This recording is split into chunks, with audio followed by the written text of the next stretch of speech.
Hello friends, this is மகா. இங்கே நான் தமிழில் 3 சென்டென்ஸ் எழுதியிருக்கேன். ஃபர்ஸ்ட் ஒன் பாருங்கள். எனக்கு நேரம் இருந்தால் நான் உன்னை பார்ப்பேன். இந்த மாதிரி தமிழ் சென்டென்ஸ் நம்ம அடிக்கடி பேசுவோம் பார்த்தீங்களா? எனக்கு நேரம் இருந்தால், நீ வேலைக்கு போனால், எனக்கு பணம் இருந்தால். இந்த 3 சென்டென்ஸில் இருந்தால், போனால், இருந்தால் அப்படின்னு பேசியிருக்கோம் பார்த்தீங்களா? இந்த மாதிரி சென்டென்ஸை நம்ம பேசுகிறதுக்கு தான் இஃப் கிளாஸ் அப்படிங்கிற டாபிக் நமக்கு நல்லா தெரிஞ்சிருக்கணுங்க. இப்போ நம்ம இது வரைக்கும் பார்த்தீங்கன்னா இஃப் கிளாஸில் இருக்கிற பேசிக், அதுக்கப்புறம் டைப் 0, இந்த 2 கிளாஸ் நம்ம பார்த்து முடிச்சாச்சு. இன்றைக்கி பார்த்தீங்கன்னா நம்ம டைப் 1 இந்த கிளாஸ் நம்ம இன்னைக்கு ரொம்ப சூப்பராக, ஈஸியாக, சிம்பிளாக கற்றுக்கிட்டு நிறைய சென்டென்ஸை நம்ம இங்கிலீஷில் பேச போகிறோம். இப்போ நான் உங்களுக்கு இந்த இஃப் கிளாஸோட பேசிக் கான்செப்ட் சொல்லித்தரேன். அதுக்கப்புறம் நம்ம நிறைய சென்டென்ஸ் இங்கிலீஷில் பேசலாம். இங்கே நான் தமிழில் ஒரு சென்டென்ஸ் எழுதியிருக்கேன் பாருங்களேன். மழை பெய்தால் நாங்கள் பயணத்தை ரத்து செய்வோம். இப்போ இந்த சென்டென்ஸில் 2 பார்ட் இருக்குது பாருங்களேன். ஃபர்ஸ்ட் ஒன் மழை பெய்தால், நெக்ஸ்ட் ஒன் பாருங்கள் நாங்கள் பயணத்தை ரத்து செய்வோம்.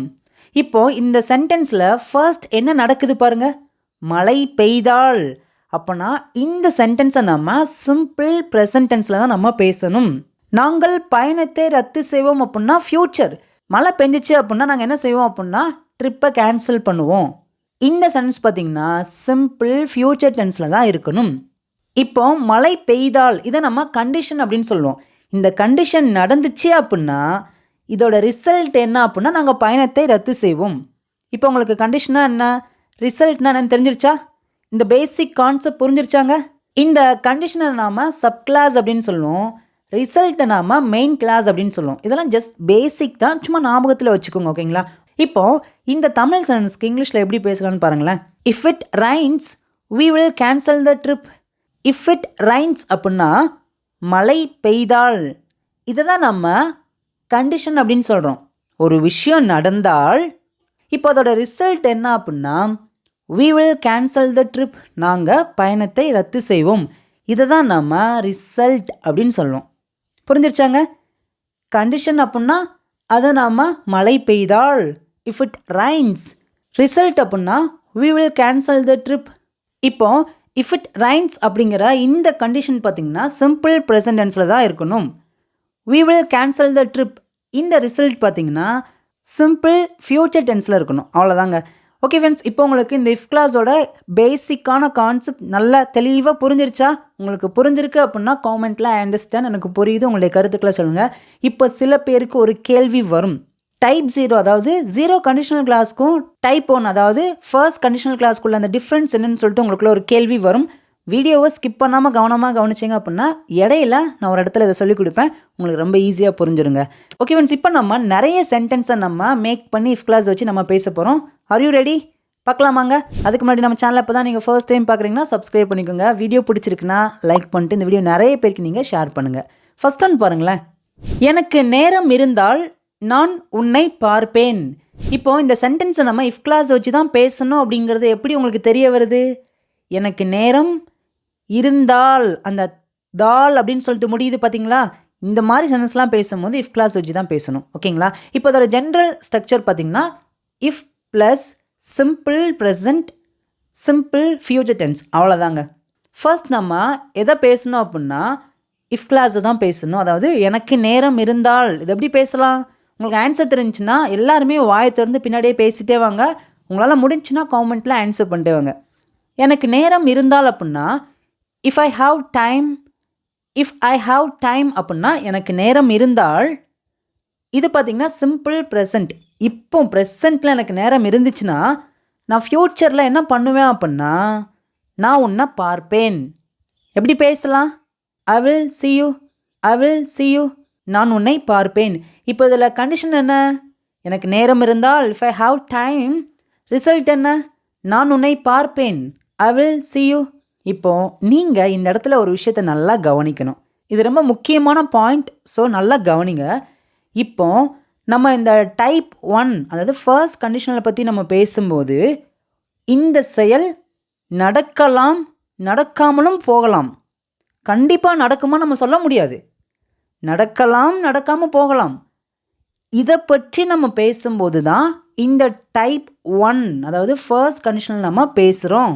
அதுக்கு தான் அந்த ஃபர்ஸ்ட் கண்டிஷனில் இருக்குது. புரிஞ்சாங்க? கண்டிப்பாக நடக்கும் அப்படின்னு நம்ம சொல்லவே வரல. எனக்கு டைம் இருந்தால் நான் உன்னை பார்ப்பேன். இன்கேஸ் நான் உன்னை பார்க்காம கூட போகலாம். நம்ம ஒரு யூகிச்சு தான் சொல்கிறோம். ஆனால் ஃப்யூச்சரில் ஒரு செயலை செய்வோம் அப்படின்னு சொல்ல வந்திருக்கோம். அவ்வளோதாங்க.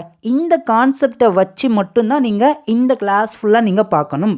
பேசுங்க பார்க்கும். இஃப் ஐ ஹாவ் டைம், எனக்கு நேரம் இருந்தால் ஐ வில் see you, நான் உன்னை பார்ப்பேன். இப்போ செகண்ட் பாருங்கள். எனக்கு பணம் இருந்தால் நான் அங்கே போவேன். If I have money I will go there.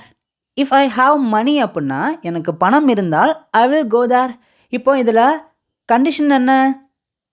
If I have மணி, பணம் இருந்தால் என்ன செயலை செய்வேன்னு சொல்ல வந்திருக்கேன். நான் அங்கே போவேன், ஐ வில் கோ தேர். இது ரிசல்ட்.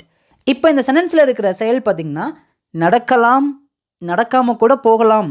என்கிட்ட கையில் காசு இருக்கும், ஆனால் நான் அங்கே போகலாம், போகாமல் கூட இருக்கலாம். இந்த மாதிரி சென்டென்ஸை நம்ம பேசுகிறதுக்கு தான் இஃப் கிளாஸ் டைப் 1 அப்படிங்கிறது இருக்குது. If I have money I will go there. If I have money I will go there. எனக்கு பணம் இருந்தால் நான் அங்கே போவேன். ஓகே, இப்போ இந்த சென்டென்ஸ் வச்சு உங்களுக்கு ஒரு சிம்பிளான ஹோம்ஒர்க் கொடுக்குறேன். எனக்கு பணம் இருந்தால் நான் அதை வாங்குவேன். இதில் கண்டிஷன் என்ன? எனக்கு பணம் இருந்தால். ரிசல்ட் என்ன? நான் அதை வாங்குவேன். இதுக்கு நான் ஆன்சர் பண்ண மாட்டேன். நீங்கள் எல்லாருமே உங்களுடைய ஆன்சரை மறக்காமல் காமெண்ட்டில் நீங்கள் சொல்லுங்கள். இப்போது நெக்ஸ்ட் ஒன் பாருங்களேன். இன்று மழை பெய்தால் நான் டீ குடிப்பேன். இப்போ இந்த சென்டென்ஸில் கண்டிஷன் என்ன? மழை பெய்தால். ரிசல்ட் என்ன? நான் டீ குடிப்பேன். இப்போ இதை எப்படி பேசலாம்? If it rhymes today I will drink tea. If it rhymes today அப்படின்னா இன்று மழை பெய்தால். இதை தான் நம்ம கண்டிஷன் அப்படின்னு சொல்கிறோம். இந்த செயல் நடந்துச்சுன்னா நான் என்ன செயலை செய்வேன் அப்படின்னு சொல்ல வந்திருக்கேன். நான் டீ குடிப்பேன், ஐ வில் ட்ரிங்க் டீ. புரிஞ்சிச்சாங்க? இப்போது உங்களுக்குள்ள சில கேள்வி வரும். டைப் 0ல் இதே சென்டென்ஸை நம்ம பேசியிருக்கோம், டைப் 1லேயும் இதே மாதிரி பேசியிருக்கோம். டைப் 0க்கும் டைப் 1க்கும் என்ன தான் டிஃப்ரெண்ட் அப்படின்னு சொல்லிட்டு உங்களுக்குள்ள ஒரு கேள்வி வரலாம். டைப் 0 அப்படின்னா ஒரு பொதுவான விஷயத்தை பற்றி பேசும்போது அல்லது நம்மளுடைய ஹேபிட்டை பற்றி பேசும்போது நம்ம டைப் 0 வச்சு பேசலாம். அதில் கண்டிஷன் பார்த்திங்கன்னா சிம்பிள் ப்ரெசன்டென்ஸில் தான் இருக்கணும். ரிசல்ட்டும் பார்த்திங்கன்னா சிம்பிள் ப்ரெசன்டென்ஸில் மட்டும்தான் இருக்கணும். இப்போ நான் எப்பயுமே வழக்கமாக மழை பெஞ்சால் ஒரு செயலை செய்வேன் அப்படின்னா டீ குடிக்கிற ஒரு செயலை செய்வேன். அது பார்த்திங்கன்னா எப்பயுமே பொதுவாக நான் செய்யக்கூடிய செயல். இது எப்படி பேசலாம் அப்படின்னா if it rhymes today I drink tea. இந்த சென்டென்ஸில் இருக்கிறது நல்லா கவனிங்க. இஃப் இட் ரைன்ஸ் டுடே அப்படின்னா மழை பெய்தால். இது சிம்பிள் ப்ரெசன்டென்ஸில் இருக்குது. பெஞ்ச உடனே நான் என்ன செயலை உடனே செய்வேன் அப்படின்னா அது என்னுடைய ஹேபிட். நான் டீ குடிப்பேன், இது என்னுடைய ஹேபிட், நான் எப்பயுமே செய்யக்கூடிய ஒரு செயல். அப்போனா இந்த மாதிரி சென்டென்ஸை பேசுகிறதுக்கு தான் டைப் 0 கிளாஸ் இருக்குது. இன்றைக்கி மழை பெஞ்சுன்னா நான் டீ குடிப்பேன். If it rhymes today I drink tea. ஆனால் இங்கே நல்லா கவனிங்க. டைப் 1ல் நம்ம எப்படி பேசியிருக்கோம் அப்படின்னா இன்று மழை பெய்தால் நான் டீ குடிப்பேன். மழை பெய்யும், ஆனால் ஸ்பெசிஃபிக்காக இன்றைக்கி மட்டும் நான் டீ குடிப்பேன் அப்படின்னு சொல்ல வரும்போது நம்ம டைப் 1 கிளாஸை தான் நம்ம பேசணும். புரிஞ்சாங்க? ஈஸியாக இருக்குதா? உங்களுக்கு இந்த கிளாஸ் கொஞ்சம் புரியாமல் இருக்குது அப்படின்னா தயவுசெய்து ஃபர்ஸ்ட்லேருந்து மறுபடியும் பாருங்கள், கண்டிப்பாக உங்களுக்கு புரியும். நெக்ஸ்ட் ஒன் பாருங்கள். நீ நன்றாக படித்தால் தேர்ச்சி பெறுவாய். எப்படி பேசலாம்? இதில் கண்டிஷன் என்ன? நீ நன்றாக படித்தால். ரிசல்ட் என்னவா இருக்கும்? நீ தேர்ச்சி பெறுவாய். ஆனால் இது கன்ஃபார்மாக நடக்குமா அப்படின்னா நடக்கலாம், நடக்காமல் கூட போகலாம். நிறைய பேர் நல்லா படித்து கூட எக்ஸாமில் ஃபெயில் ஆயிடுவாங்க. கரெக்டு தானே? இந்த மாதிரி இடத்துலலாம் நம்ம டைப் 1 அதாவது ஃபர்ஸ்ட் கண்டிஷனல் கிளாஸ் தான் நம்ம பேசணும். எப்படி பேசலாம்? If you study well you will pass. If you study well இது பார்த்திங்கன்னா கண்டிஷன். ஒரு விஷயத்தை நீ செய்தால் ரிசல்ட் என்னவாக இருக்கும்? You will pass. இப்போ உங்களுக்கு ஒரு சிம்பிளான ஹோம்ஒர்க். நான் நன்றாக படித்தால் நான் தேர்ச்சி பெறுவேன். இந்த தமிழ் சென்டென்ஸ்க்கு இங்கிலீஷில் எப்படி பேசலாம்னு சொல்லிட்டு எல்லாருமே கமெண்ட்டில் நீங்கள் ஆன்சர் பண்ணுங்கள். நெக்ஸ்ட் ஒன் பாருங்களேன். நீ கடினமாக உழைத்தால் நீ வெற்றி பெறுவாய். அதாவது உனக்கு வெற்றி கிடைக்கும் அப்படின்னு சொல்லியிருக்கோம். இந்த சென்டென்ஸில் கண்டிஷன் என்ன? நீ கடினமாக உழைத்தால். ரிசல்ட் என்னவாக இருக்கும் அப்படின்னா நீ வெற்றி பெறுவாய். இப்போது நிறைய பேர் கடினமாக உழைச்சாலும் கூட பார்த்திங்கன்னா அவங்களால வெற்றி பெற முடியாது. நடக்கலாம், நடக்காமல் கூட போகலாம் அப்படிங்கிற மைண்ட் செட்டை வச்சு தான் நம்ம பேசியிருக்கோம். பேசுங்க பார்க்கும். If you work hard you will succeed. If you work hard அப்படின்னா நீ கடினமாக உழைத்தால். இது பார்த்திங்கன்னா கண்டிஷன். யூ வில் சக்சீட், நீ வெற்றி பெறுவாய். இது ரிசல்ட். அவ்வளோதாங்க. நெக்ஸ்ட் ஒன் பாருங்களேன். நீ வேகமாக ஓடினால் பந்தயத்தில் வெற்றி பெறுவாய். கண்டிஷன் என்ன? நீ வேகமாக ஓடினால் ரிசல்ட் என்ன? நீ வெற்றி பெறுவாய். பேசலாமா? If you run fast you will win the race. If you run fast அப்படின்னா நீ வேகமாக ஓடினால், you will win the race அப்படின்னா நீ பந்தயத்தில் வெற்றி பெறுவாய். நெக்ஸ்ட் தான், நீ வேலைக்கு போனால் நீ பணம் சம்பாதிப்பாய். பேசுங்க பக்கம். கண்டிஷன் என்ன? நீ வேலைக்கு போனால் ரிசல்ட் நீ பணம் சம்பாதிப்பாய். If you go to job you will earn money. நீ வேலைக்கு போனால் if you go to job நீ பணம் சம்பாதிப்பாய். You will earn money. புரிஞ்சாங்க? ஈஸியாக இருக்குதா? ஓகே ஃப்ரெண்ட்ஸ், இப்போ ஃபைனல் சென்டென்ஸ் பாருங்கள். எனக்கு பணம் இருந்தால் நான் உனக்கு உதவி செய்வேன். கண்டிஷன் என்ன? எனக்கு பணம் இருந்தால் ரிசல்ட் நான் உனக்கு உதவி செய்வேன். If I have money I will help you. If I have money I will help you. Okay friends, உங்களுக்கு இந்த இஃப் கிளாஸோட டைப் 1 கிளாஸ் நல்லா புரிஞ்சிருக்கா? ஓகே ஃப்ரெண்ட்ஸ், இப்போ ஃபைனலாக உங்களுக்கான ஹோம்ஒர்க். இங்கே இருக்கிற 2 தமிழ் சென்டென்ஸ்க்கு இங்கிலீஷில் எப்படி பேசலாம்னு சொல்லிட்டு உங்களுடைய ஆன்சரை எல்லாருமே கமெண்ட்டில் நீங்கள் சொல்லுங்கள். இனிமேல் இது போல் நிறைய வீடியோஸில் நான் உங்களை பார்க்குறேன். தேங்க்யூ.